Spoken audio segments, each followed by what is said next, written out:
দিব্যা সেনকে উচিত শিক্ষা দিয়ে সব সত্যি স্বীকার করালো জ্যাস সান্যাল। হ্যাঁ বন্ধুরা, এমনটাই দেখা যাবে, তাই সম্পূর্ণ জানতে ভিডিওটিতে লাইক দিয়ে চ্যানেলটি সাবস্ক্রাইব করে দেখতে থাকো। গল্পের শুরুতে দেখা যাবে দিয়া জ্যাসকে বলতে থাকে, আপনারা কি শুরু করেছেন বলুন তো? আমার বাবাকে কেন আদালতে তুলছেন? কেন? কি প্রমাণ করতে চাইছেন আপনারা যে আমার বাবা একজন কিডন্যাপার? আমার বাবাকে শুধু শুধু দোষারোপ করছেন আপনারা। তখনই জ্যাস চমকে যায় আর রেগে গিয়ে দিয়াকে বলতে থাকে, দিয়া চুপ করো, তুমি চুপ করো। আমি চাই না কোনো অপরাধ মানুষ শাস্তি পাক। 10 জন অপরাধীও যদি বেরিয়ে যায়, তারপরও যেন একজন নিরপরাধ মানুষ শাস্তি না পায়। আমি কোনোদিনও নিরপরাধকে ফাঁসাই না। তুমি কেন বুঝতে পারছো না?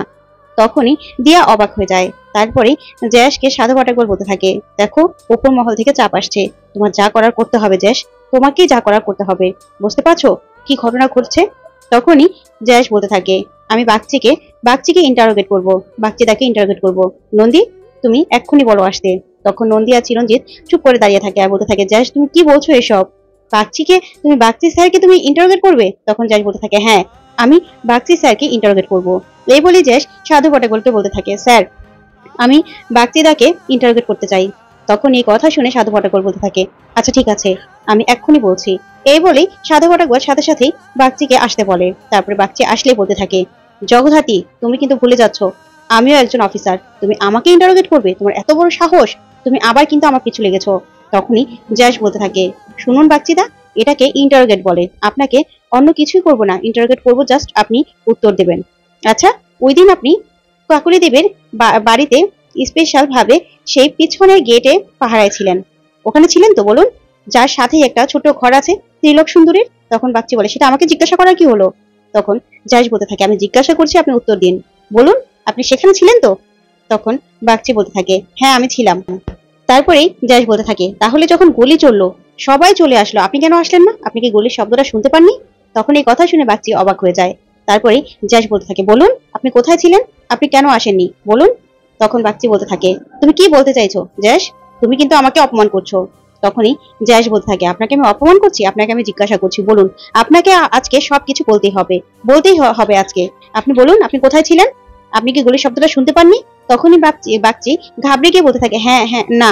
তখন জগদ্ধাত্রী বলতে থাকে, হ্যাঁ বা না কোনটা একটা বলুন। তখন বাগচি বলে, হ্যাঁ না। তখনই জ্যাস বলতে থাকে, আবার বলছি, হ্যাঁ বা না একটা বলুন। তখনই বাগচি বলতে থাকে, না না, আমি শুনতে পাইনি। তখন জ্যাস বলে, আপনি মিথ্যে কথা বলছেন, মিথ্যে কথা। যেখানে পাড়া শুধু সবাই শুনতে পেলো, পুরো বাড়ির মানুষ সবাই শুনতে পেলো, আপনি শুনতে পেলেন না? সেটা আমি বিশ্বাস করি না। আপনি তখন ওখানে ছিলেনই না, আপনি ব্যস্ত ছিলেন তখন যে 3টা গুন্ডাকে সাহায্য করতে। তখনই এই কথায় বাগচি বলে ওঠে, সেটা আমাকে কেন জিজ্ঞাসা করছো? সাধু বলেন, চোখের সামনে দিয়ে তো গুন্ডাগুলো ঢুকেছিল, তাহলে ওনাকে গিয়ে জিজ্ঞাসা করো।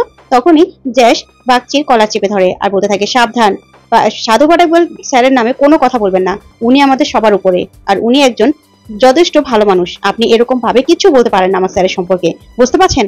তাহলে আজকে আপনাকে আমি শেষ করে দেবো। এই বলার পর বাগচি ভয় পেয়ে যায়। তখনই জ্যাস বলতে থাকে, আপনি তো আজকে ফেসে গেছেন, আপনি সেখানে তখন ছিলেনই না, আপনি ওদেরকে সাহায্য করছিলেন কেন? কোথায় নিয়ে গেছে বলুন বলুন। তখনই বাগচি বলতে থাকে, আমি জল খাবো, জল খাবো। তখন জ্যাস বলে, চিরঞ্জিত এক গ্লাস জল নিয়ে এসো। তারপরে জল আনলেই সেই জলটা বাগচির মুখে ছুঁড়ে মারে। তখন বাগচি রেগে দাঁড়িয়ে পড়লেই বলতে থাকে, জ্যাস তুমি কিন্তু আমাকে অপমান করছো। তখনই জ্যাস এসে বাগচির কলার চেপে ধরে বলতে থাকে, আপনি কি করেছেন? সেখানে আমি কিডন্যাপ হতাম, আর সেই জায়গায় কাকুলি দেবীকে কিডন্যাপ করা হয়েছে, আপনি বুঝতে পারছেন? আপনি আবার বড় গলায় কথা বলছেন? এত বড় সাহস আপনাকে কে দিয়েছে? আপনাকে যা জিজ্ঞাসা করেছি আপনি সেটা বলুন। তখন বাগচি কোনো কথাই বলে না। তারপর জ্যাস বলতে থাকে, আপনাকে তো বলতেই হবে। ঠিক তখনই বাগচির ফোন চলে আসে, আর আসলেই ফোনটা বের করলেই জগদ্ধাত্রী দেখতে পায় যে উৎসব ফোন করেছে। তখন জ্যাস বলতে থাকে, ফোনটা রিসিভ করুন, ফোনটা রিসিভ করুন। তখন কলার চেপে ধরলে সেখানে সাধু বটাগল চলে আসে আর বলে, জ্যাস। তখন জ্যাস বলতে থাকে, স্যার ওনাকে ফোনটা রিসিভ করতে বলুন, উৎসব ওনাকে ফোন করছে, উৎসবের সাথে বাগচিদা কানেক্টেড। আমি বলছি আপনাকে, কাকুলি দেবী মিসিং এ ওনার হাত রয়েছে। তখন এই কথা শুনে সাধু বটাগল বলতে থাকে, উৎসব কেন ফোন করবে? আর উৎসবের সাথে কিসের কানেক্টেড, কিসের সম্পর্ক, কি বলছো তুমি জ্যাস?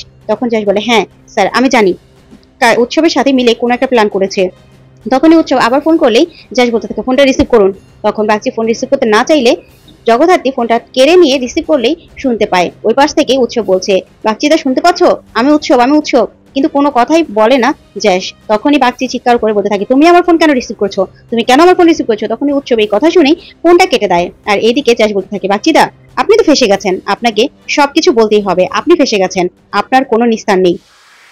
ওইদিকে দেখা যাবে কাকনের স্কুলে অনুষ্ঠান, গাছ লাগানোর অনুষ্ঠান। তখন সেখানে কৌশিকী কাকনকে পৌঁছে দেয় আর বলতে থাকে, কি ব্যাপার, আপনাদের প্রধান শিক্ষিকা কোথায়? তখনই কাকনের শিক্ষিকা বলতে থাকে, কে? জগদ্ধাত্রী? হ্যাঁ, চলে আসবে জগদ্ধাত্রী ম্যাডাম। তখন কৌশিকী বলে, আমি একটা ফোন করছি। তখন কৌশিকী ফোন করলেই জগদ্ধাত্রী বলতে থাকে, হ্যাঁ বর্দি বলুন। তখন কৌশিকী বলে, কি ব্যাপার, স্কুলে তো অনুষ্ঠান, তুমি আসবে না? তখন জগদ্ধাত্রী বলে, হ্যাঁ আমার ম্যাডামের সাথে কথা হয়ে গেছে, আমি সময় মতো পৌঁছে যাব। তারপরেই জগদ্ধাত্রী কৌশিকীকে বলতে থাকে, বর্দি খাবার বাহির থেকে অর্ডার করার দরকার নেই, বাড়ি থেকে খাবার যাবে। তখন কৌশিকী বলে, বাড়ি থেকে খাবার যাবে মানে? তুমি কখন রান্না করলে? তখন জগদ্ধাত্রী বলতে থাকে, বের হওয়ার আগে আমরা দুই বোন মিলে রান্না করে নিয়েছি। আচ্ছা বর্দি রাখি, পরে কথা বলবো। এই বলে ফোনটা রেখেই তখন যশ বলতে থাকে, স্যার আপনি একদম চিন্তা করবেন না, আমি বলছি বাচ্চির কোনোভাবে হাত রয়েছে। তখন সাধু পাটেকর বলে, তুমি বুঝতে পারছো উপর মহলের সব জায়গা থেকে চাপ আসছে, যেখানে পুলিশ কিছু করতে পারছে না, আমরা কিছু করতে পারছি না, সেখানে আমাদের মান সম্মানটা কোথায় থাকবে, বুঝতে পারছো তুমি? আমাদের ভিতরে নড়ে যাচ্ছে। তখনই যশ বলতে থাকে, স্যার আমি একটু ভাবার চেষ্টা করছি। তখনই দিব্যার কথা মনে পড়ে যায় যশের। তখন যশ বলে, দিব্যা সেন? হ্যাঁ সাধুদা, আমাকে দিব্যা সেনকে এখনই ইন্টারোগেট করতে হবে, এখনই আসতে বলুন। তখন সাধু বলতে থাকে, হ্যাঁ হ্যাঁ এখনই বলছি।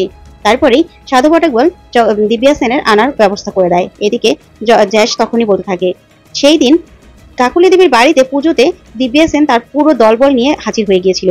তার মানে সে খবরটা পেয়েছিল যে কিছু একটা ঘটতে পারে, তার মানে কিছু একটা তো উনি জানতো, না হলে সেখানে মিডিয়া সবকিছু নিয়ে ওখানে সে পৌঁছবে কেন? সে কিছু না কিছু জানে।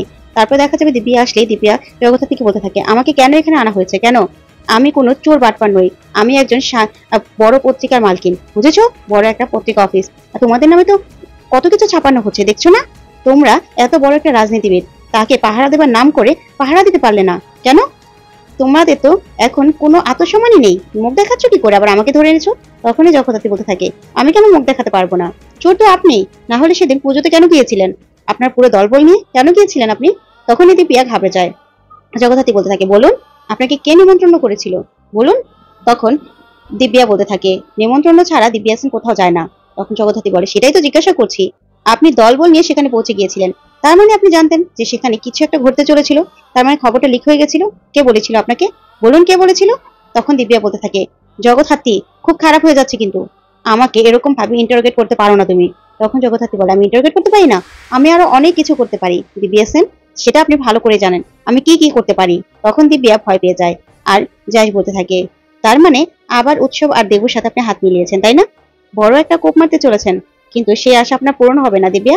তখন দিব্যা অবাক হয়ে জগদ্ধাত্রীর দিকে তাকিয়ে থাকে। অন্যদিকে দেখা যাবে কাকুলি দেবীকে খাবার দিতে যায় গুন্ডারা। তখন কাকুলি দেবী বলতে থাকে, কেন ধরে রেখেছো আমাকে, কেন ধরে রেখেছো, আমি কে তোমরা জানো না?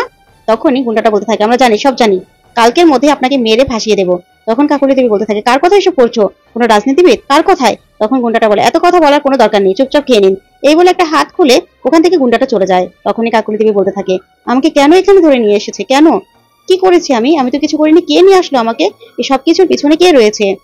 ওইদিকে দেখা যাবে জগদ্ধাত্রী সাধু পাটেকরকে বলতে থাকে, সাধুদা এখানে অনেক বড় একটা চক্র কাজ করছে, এখানে কাকুলি দেবীর জায়গায় আমাকে আমাকে কিডন্যাপ করার কথা ছিল, আমাকে কিডন্যাপ করে নিয়ে যেত, সেই জায়গায় কাকুলি দেবীকে কিডন্যাপ করা হয়েছে, আর কাকুলি দেবীর জায়গায় আমি বসে পড়েছিলাম, তাই ভাস্কর বাবু আমাকে গুলি করতে এসেছিল।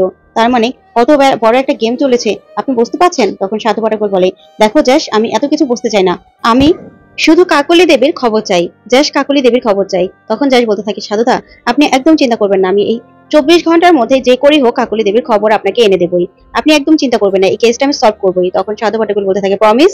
তখন জগদ্ধাত্রী বলতে থাকে, হ্যাঁ সাধুদা প্রমিস করলাম আপনাকে। এই বলেই জগদ্ধাত্রী ওখান থেকে চলে যায়। তখন সাধু পাটেকর খুশি হয়ে যায়। তো বন্ধুরা আজকের আপডেটটি কেমন লাগলো কমেন্ট করে জানাও। ধন্যবাদ।